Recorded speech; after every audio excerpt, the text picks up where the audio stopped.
Autism किस वजह से आ रहा है बच्चों में? एक तो मोबाइल दिखाने से आ रहा है, वर्चुअल ऑटिज़्म।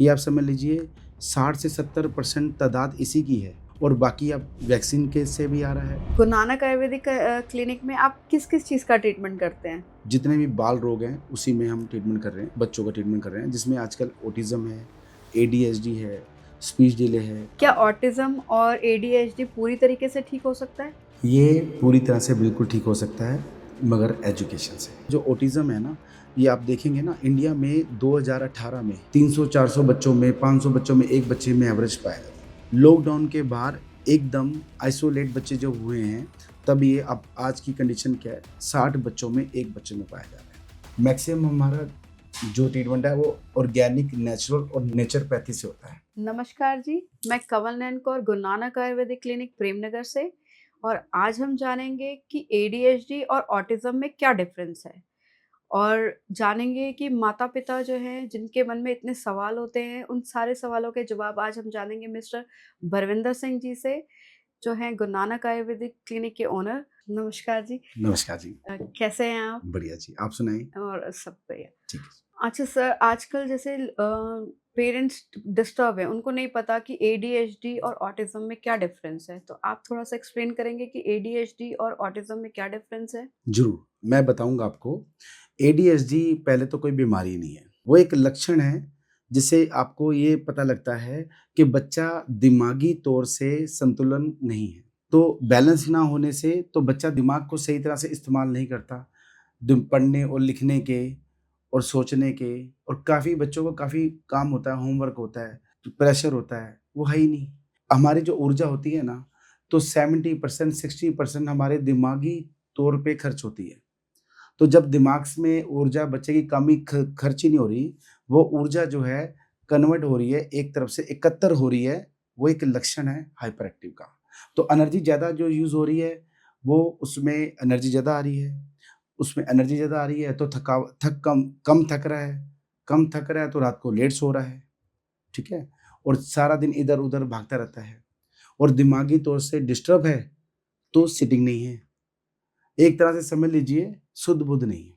जैसे बच्चे को शुद्ध बुद्ध आएगी, ट्रीटमेंट के द्वारा हमारे यहाँ पर 15 दिन, 1 महीने में जैसे ही शुद्ध बुद्ध आएगी, वैसे ही आप देखेंगे बच्चा रिलैक्स हो जाएगा और बसात में वो सिटिंग आ जाएगी, इसमें बैठना चालू कर देगा और थोड़ा-सा अंडरस्टैंडिंग वाले लक्षण आ जाएँगे। पेरेंट्स ये भी जानना चाहते हैं कि आप ट्रीटमेंट करते कैसे हैं? ट्रीटमेंट हम बिल्कुल नेचुरल करते हैं। माइक्रो मिनरल, जो हमारे शरीर में माइक्रो मिनरल्स की ज़रूरत होती है, वो भोजन के राही धरती से जो नेचुरल फूड उगता है, उसमें जो हमारे माइक्रो मिनरल्स हैं, ज़िंदा भोजन है, वो हम आपको एजुकेट करते हैं, क्या-क्या खाना चाहिए, कैसे-कैसे खाना चाहिए, क्या रसायन हमारे बच्चों के लिए अच्छा है। और साथ में जो मेडिसिन किससे बनाते हैं, जैसे जड़ी-बूटी होगी या पत्ते हो गए, जो हम नहीं खा सकते, उसकी थोड़ी-सी मेडिसिन देते हैं, जो हमारे शरीर में कमियाँ हैं, उसको पूरी करने के लिए। मगर हमारे यहाँ बिल्कुल नेचुरल है, कोई भी साइड इफ़ेक्ट नहीं होता है, क्योंकि कोई भी हम ऐसा तत्व नहीं इस्तेमाल करते, जिससे कोई साइड इफ़ेक्ट हो।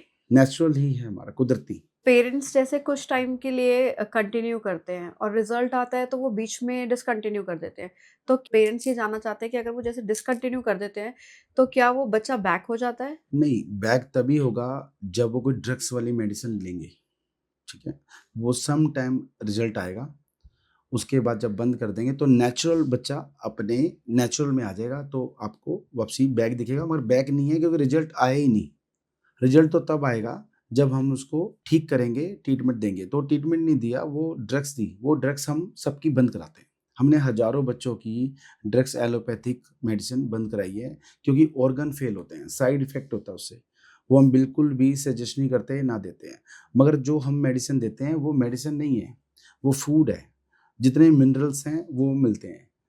आप बंद कर देंगे तो कुछ भी बैक नहीं मारेगा, रेगुलर नेचुरल ही चलता जाएगा, मगर बैक तभी मारेगा अगर आप दिनचर्या जो हम एजुकेशन देते हैं, बच्चे का एक नया जीवन शुरू करते हैं, अब दोबारा से वापसी अपने गलत खाने में, गलत दिनचर्या में दोबारा आप चले जाएँगे, बच्चे को ध्यान नहीं देंगे, तो बैक मारेगा, अदरवाइज़ नहीं मारेगा। पेरेंट्स को लगता है कि मेरा बच्चा देर से बोल रहा है, तो क्या ये ऑटिज़्म के लक्षण हैं?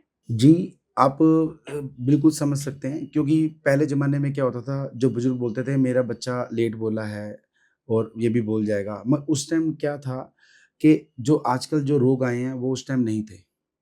और सबसे ज़्यादा मैं आपको बताना चाहूँगा जो ऑटिज़्म है ना, ये आप देखेंगे ना इंडिया में 2018 में 300-400 बच्चों में, 500 बच्चों में 1 बच्चे में एवरेज पाया जाता था। लॉकडाउन के बाद एकदम आइसोलेट बच्चे जो हुए हैं, तब ये अब आज की कंडीशन क्या है, 60 बच्चों में 1 बच्चे में पाया जा रहा है।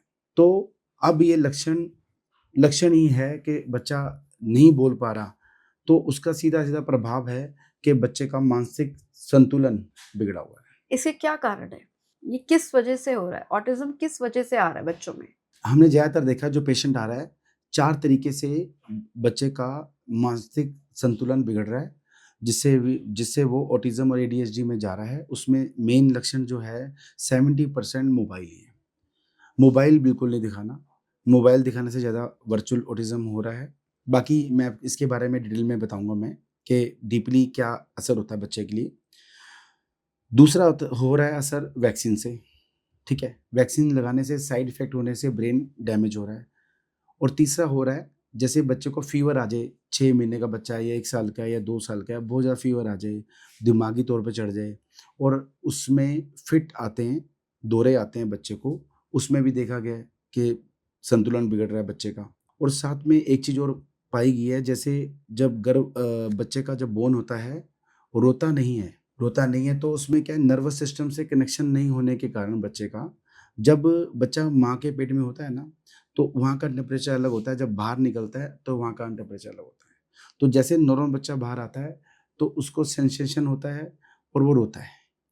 और जो जिन बच्चों का ब्रेन थोड़ा-सा काम कम करता है या ऑक्सीजन नहीं पहुँच पाती है और वो जब बाहर आता है तो रोता नहीं है वो। ये एक बहुत लक्षण है जिससे कि ब्रेन को थोड़ा-सा डैमेज होता है, मगर वो भी बच्चे चारों तरीके से हमारे यहाँ ठीक हो रहे हैं बच्चे, आपको कोई ऐसी बात नहीं है।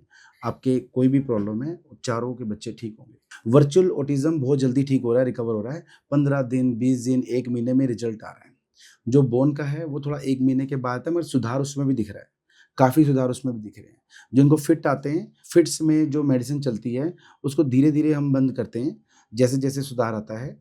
बाकी जितनी भी मेडिसिन है, जो आप एलोपैथिक में दे रहे हैं, रिलैक्स करने के लिए, नींद के लिए, बच्चा हाइपर एक्टिव के लिए, शांत करने के लिए, वो हम इमीडिएटली बंद करते हैं। उसके लिए बहुत साइड इफ़ेक्ट आता है, वो इमीडिएटली हम बंद करते हैं। पेरेंट्स का एक और कंसर्न होता है कि गुरु नानक आयुर्वेदिक क्लिनिक में आप किस-किस चीज़ का ट्रीटमेंट करते हैं? हमारा एक मकसद है, अब हम एक ही चीज़ में कर रहे हैं, जितने भी बाल रोग हैं, उसी में हम ट्रीटमेंट कर रहे हैं, बच्चों का ट्रीटमेंट कर रहे हैं, जिसमें आजकल ऑटिज़्म है, एडीएचडी है, स्पीच डिले है, चाइल्ड सीपी है, ठीक है? जिनका बैलेंस नहीं बन पाता, बच्चे चल नहीं पाते, बैठ नहीं पाते, गर्दन नहीं सँभाल पाते बच्चे। इन चीज़ों का कर रहे हैं और बहुत अच्छा रिज़ल्ट आ रहा है हमारे यहाँ। क्या ऑटिज़्म और एडीएचडी पूरी तरीके से ठीक हो सकता है? क्योंकि पेरेंट्स बहुत जगह जगह से मतलब आप कह सकते हो धक्के खा के या बहुत जगह से अपना पैसा वेस्ट करके आते हैं। तो उनका एक कॉमन क्वेश्चन ये होता है, क्या ये पूरी तरीके से ठीक हो सकता है? ये पूरी तरह से बिल्कुल ठीक हो सकता है, मगर एजुकेशन से।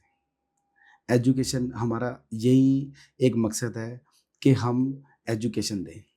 क्योंकि होता क्या है कि हमें बार-बार हमें एजुकेशन ना होने के कारण मेडिकल हमें बार-बार लूटा जा रहा है, मिसगाइड किया जा रहा है। कोई कुछ कह देता है, कोई कुछ कह देता है। कोई एजुकेशन वाले हैं, वो ट्रीटमेंट करने लग गए हैं, ठीक है ना? कोई ट्रीटमेंट वाले हैं, वो बोलते हैं आपका ट्रीटमेंट नहीं होगा। तो इसका ही हम एजुकेशन देते हैं ताकि इस एजुकेशन से एक नया जीवन शुरू हो और आपको इंडिकेटर बताते हैं कि कैसे बच्चा ये इंडिकेटर है, ये गल जा रहा है और कौन-सा सही हो रहा है, ये इंडिकेटर आ रहा है, ताकि आपको रिलैक्स हो जाते हो और डिप्रेशन भी फ्री होते हैं पेरेंट्स हमारे यहाँ पर आके, क्योंकि रेगुलर क्या है, जब एजुकेशन आएगा ना, तो सारी प्रॉब्लम सॉल्व हो जाएगी। तो हम नेचुरल ट्रीटमेंट करते हैं, आयुर्वेद के साथ करते हैं, गुरबानी के ट्रीटमेंट से करते हैं और जैपनीज़ नेचुरल टेस्ट से करते हैं। मैक्सिमम हमारा जो ट्रीटमेंट है वो ऑर्गेनिक, नेचुरल और नेचरपैथी से होता है। प्रकृति चिकित्सा से हम करते हैं। पेरेंट्स कहते हैं हमारे ट्रीटमेंट के साथ स्पीच थेरेपी और ऑक्यूपेशनल थेरेपी करवानी चाहिए। मैं बिल्कुल आपको बता रहा हूँ कि हम आपको अब जो मर्ज़ी कराएँ, मगर 1-2 बातों का ध्यान रखें। हमने एक बात बच्चों को एक बार कहनी है, 50 बार नहीं कहनी है, ठीक है? अगर हम एक बात 50 बार ही कहेंगे तो उसे रिपीटिशन आ जाएगी, वो रिपीटिशन नहीं आनी चाहिए, ठीक है ना? वो तो डॉग ट्रेनिंग हो जाएगी, वो नहीं कराना हमने। ना खुद बोलना है, ना पेरेंट्स बोलें, ना किसी को बोलने दें और साथ में ना ही हमने डराना है। डराने से क्या होगा? कमांड आ जाएगी। डर के बेचारा वो बच्चा डर के वो भाग के वो सामान लाएगा, कमांड कमांड तो आ जाएगी और हम समझेंगे कि वो ठीक हो रहा है, मगर वो ठीक नहीं हो रहा। अंडरस्टैंडिंग आ गई। अंडरस्टैंडिंग नहीं आएगी, रिपिटिशन आएगी और साथ में कमांड आएगी डर कर। डराने से ना ब्रेन छोटा हो जाता है, शिलिंग हो जाता है, कंप्रेस हो जाता है। हमें शिलिंग नहीं करना, हमने उसको हैप्पीनेस मोड देना है। इसलिए हम आपको यही सजेशन देंगे कि आप कहीं भी एजुकेशन लेने जाएँ, एजुकेशन को एजुकेशन के ज़रिए ही देखें, उसको ट्रीटमेंट के ज़रिए मत देखें और ना ही एजुकेटर को प्रेशर करें कि हमारा बच्चा बोलता नहीं है, इसको बुलवाओ। ये प्रेशर सही नहीं है। ये प्रेशर कहाँ निकलेगा? सीधा बच्चे पे निकलेगा, ठीक है? बच्चे को डराया जाएगा, बच्चे को स्पेशल एजुकेशन का मतलब ज़बरदस्ती एजुकेशन दी जाएगी, मगर ज़बरदस्ती एजुकेशन नहीं देनी। आपने एक बारी बच्चे को बोलना है, सुना तो सुना नहीं। हम उसके बदले एक्टिविटी कराएँ बच्चों को, कोई दिक्कत नहीं। मगर अब किसी भी स्पेशल एजुकेटर पे जा रहे हैं, मैं किसी को गलत नहीं बोल रहा, सभी अच्छे हैं, मगर आप अपने बच्चे को जब तक आपका बच्चा बोल ना पाए, आपको सारी बात बता ना पाए, तो किसी भी एजुकेटर पे आप अकेले नहीं भेज सकते। आप साथ में बैठें, आप बिल्कुल साथ बैठे, उसका हाथ ना छोड़ें, बिल्कुल ना छोड़ें। मगर आप ये सोचें, थोड़ा-सा आप ये लगाएँ, जैसे घर में बच्चा नहीं बैठ पाता, तो वहाँ पर कैसे बैठेगा? ये भी तो सोचो आप। आप प्रेशर दे रहे हो और आप प्रेशराइज़ कर रहे हो और काफ़ी कंप्लेंट्स आ रही है ऐसे लेके। तो इसलिए एक मैं माँ-बाप को सबको विनती यही करना चाहूँगा कि आप अपने बच्चों को रिलैक्स मोड में डालें और कभी दूसरे का बच्चा देख के आप ज़बरदस्ती ये मत बोलो कि मैं वो बच्चा बहुत अच्छा चल रहा है और हम शायद मेरे में कोई कमी है, मैं बच्चे में ध्यान नहीं दे पा रहा हूँ और एजुकेशन नहीं दे पा रहा हूँ और मैं कुछ एफर्ट्स नहीं कर रहा। कंपैरिज़न ना करें बेसिकली। और साथ में एफर्ट्स मैं नहीं कर पा रही हूँ, नहीं कर पा रही हूँ या नहीं कर पा रहा हूँ, तो आज मैं बच्चों पे ध्यान दूँगा और ध्यान वो गलत हो जाएगा। हमें रिलैक्स मोड में ही जाना है बच्चे को, हँसी-खुशी हमने बच्चों को समझाना है, बच्चों के साथ बच्चा बनना है, उसकी बात समझने की कोशिश करनी है, मगर उसको टॉर्चर बिल्कुल नहीं करना, ना करने देना है किसी को। आप मुझे बताएँगे कि गुरु नानक आयुर्वेदिक क्लिनिक में आप ऐसा क्या करते हैं कि जो कि पेरेंट्स जानना चाहते हैं कि जो वो इतने सालों से अपना थेरेपीज़ ले रहे हैं और उनको कहीं से आराम नहीं मिल रहा है, यहाँ पे गुरु नानक आयुर्वेदिक क्लिनिक में 15 दिन में रिज़ल्ट्स आपके पास हैं। बच्चे बोलने भी लग जाते हैं, बच्चों का स्कूल में एडमिशन भी हो जाता है, तो आप थोड़ा-सा इसके बारे में गाइड करेंगे?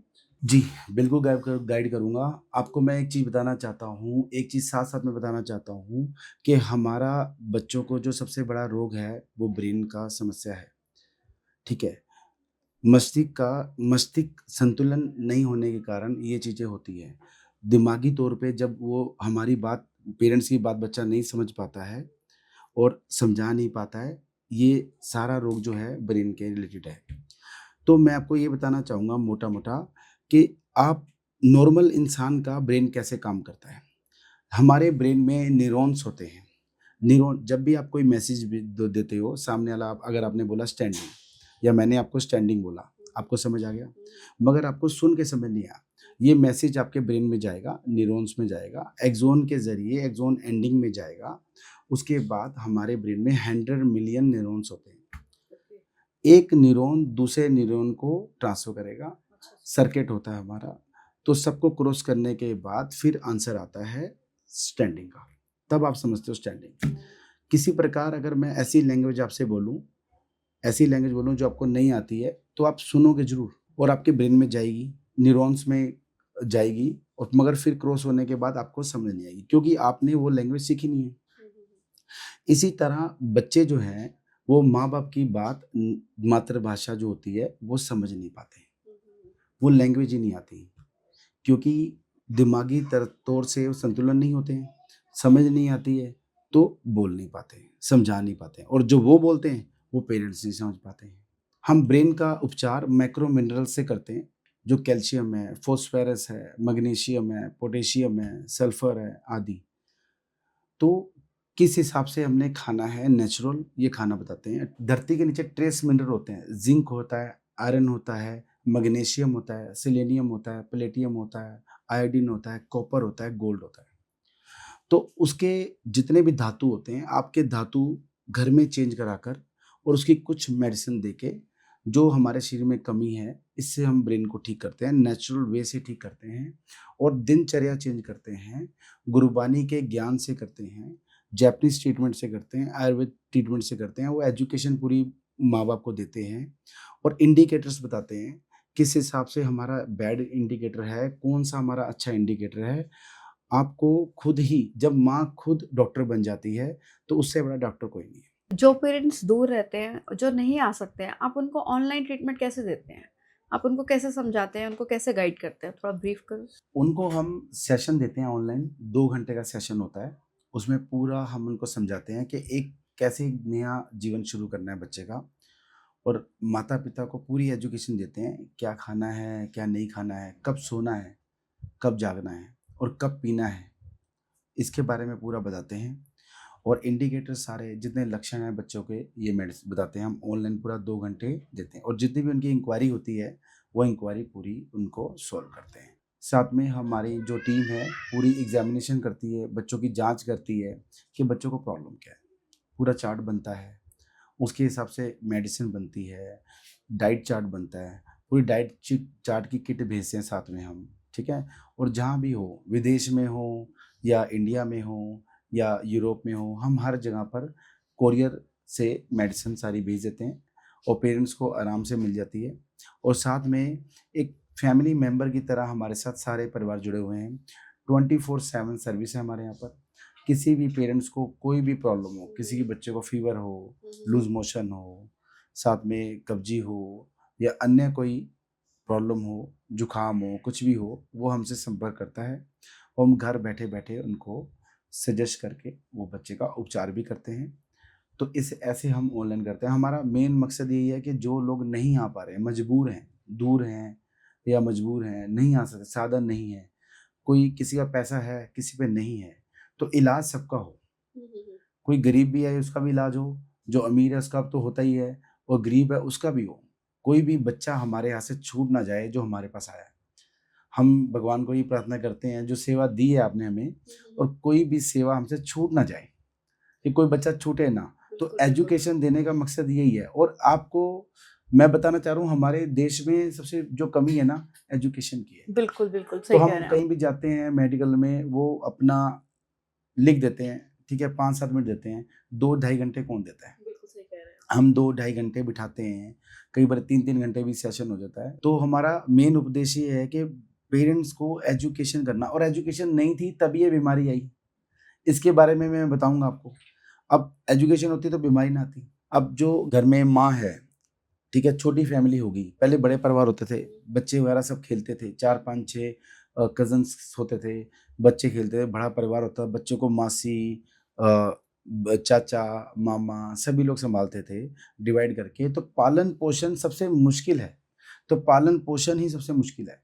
आजकल आप 2 साल को 2 साल, 1 साल से लेके 2 साल के बच्चे को सँभालने के लिए 7-8 लोग अगर हों, घर के मेंबर हों, तभी बच्चे की परवरिश और सँभाला जा सकता है। एक माँ के लिए जो है ना, बच्चा सँभालना क्योंकि इतना आजकल आसान नहीं है। पेरेंट्स दोनों वर्किंग हो गए हैं, तो बच्चे जो हैं वो नहीं देखे जा सकते। देखो पेरेंट्स अगर वर्किंग है तो आइसोलेट हो गए बच्चे, बिल्कुल, अकेलेपन में चले जाएँगे।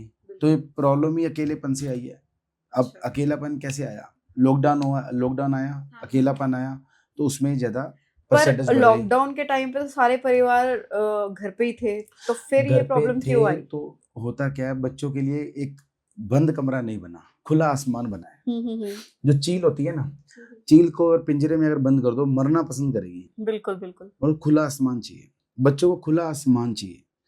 बच्चों को सोशल इंटरेक्शन भी चाहिए, घुलना-मिलना सब रिश्तेदार से मिलेंगे, सब करें। अब घर में थे तो घर में भी तो होमवर्क चल रहा था। बिल्कुल सही कह रहे हैं आप। होमवर्क चल ऑनलाइन रहा, क्लासेस चल रही मदर थी। मदर बिज़ी होती है, मदर खाना बना रही है, तो मोबाइल पकड़ा दिया। बिल्कुल। मोबाइल एक सबसे बड़ा दुश्मन है बच्चों के लिए।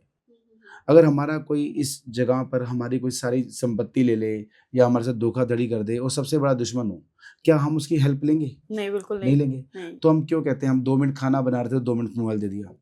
तो मोबाइल से नहीं परवरिश करनी है, मगर परवरिश, पालन-पोषण एक्चुअल में बहुत मुश्किल है। अगर आप दोनों हस्बैंड-वाइफ हो और दोनों ही आप बिज़ी हो, तो बच्चे को कौन सँभालेगा इसका आप कर लीजिए। डे केयर का सिस्टम गलत है, डे सिस्टम गलत है और दादा-दादी अगर हैं, तो हम समझते हैं वो सँभाल लेंगे, मगर उनका भी तो जीवन है। इस टाइम वो भी बचपन में चले गए हैं बिल्कुल सही और कह उनके पास भी आज के पहले दादा-दादियों के पास मोबाइल नहीं होता था, इनके पास बिल्कुल भी सही है। बात है। ये खुद देखेंगे तो बच्चा भी देखेगा, जो तो आप देखोगे वो भी देखेंगे। वो जो आप करोगे वो और ऑब्जर्व जो करेगा। माँ पालन-पोषण कर सकती है ना, वो कोई और नहीं कर सकता। ये कल्चर यूरोपियन है, इसके बारे में भी मैं आपको डिटेल में बता दूँगा सारा, तभी आपको समझ आ जाएगा ये प्रॉब्लम आई, ऑटिज़्म आई कहाँ से, कैसे आई, ये यूरोपियन है। ये समझ लीजिए 1800 ईस्वी से ये ऑटिज़्म की बीमारी चल रही है, मगर हमारे देश में तो थी नहीं। हमारे देश में तो अभी फैली है बहुत तेज़ी से। अच्छा, ऑनलाइन तो आप ऐसे करते हैं ट्रीटमेंट, तो ऑफलाइन कैसे ट्रीटमेंट करते हैं आप? जो पेरेंट्स यहाँ पर आते हैं उनके साथ क्या कैसे? पहले ऑफलाइन का होता है, जैसे जो पेशेंट आते हैं हमारे पास पहले एग्ज़ामिनेशन करते हैं। ऑनलाइन वाला का ऑनलाइन करते हैं और वैसे आपका फिजिकल सामने करते हैं। बच्चा देखते हैं और ऑनलाइन मोबाइल पे देखते हैं बच्चा और वैसे बच्चा आपका सामने देखते हैं। एग्ज़ामिनेशन करते हैं वो सेम होता है। साथ में ये होता है कि हम आपको यहाँ पर फूड प्रोवाइड कराते हैं, जो भी आते हैं। फूड आयुर्वेदिक किस तरीके का? खाना बिल्कुल नेचुरल और आयुर्वेदिक तरीके से, अच्छा, अच्छा। जो कि वो भोजन सारे बच्चों को देते हैं आप? हाँ, सभी बच्चों को देते हैं जो यहाँ पर आते हैं और पेरेंट्स को खाना बनाना सिखाते हैं। ओके, वेरी क्योंकि गुड। हम भूल गए हैं खाना सही तरीके से बनाना।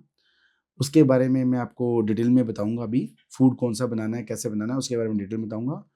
और ऑनलाइन में खाना नहीं खिला पाते बस हम, बाकी एजुकेशन सारी देते हैं। मगर मैं एक विनती करूँगा पेरेंट्स को कि जो पेरेंट्स आ सकें, एक बारी ज़रूर टाइम निकाल के आएँ, ठीक है? क्योंकि एजुकेशन लेना बहुत ज़रूरी है। एजुकेशन से ही आपको जल्दी रिज़ल्ट मिलेगा। क्योंकि सामने आप आएँगे तो बहुत अच्छा समझ लेंगे, कोई क्वेश्चन और समझ लेंगे।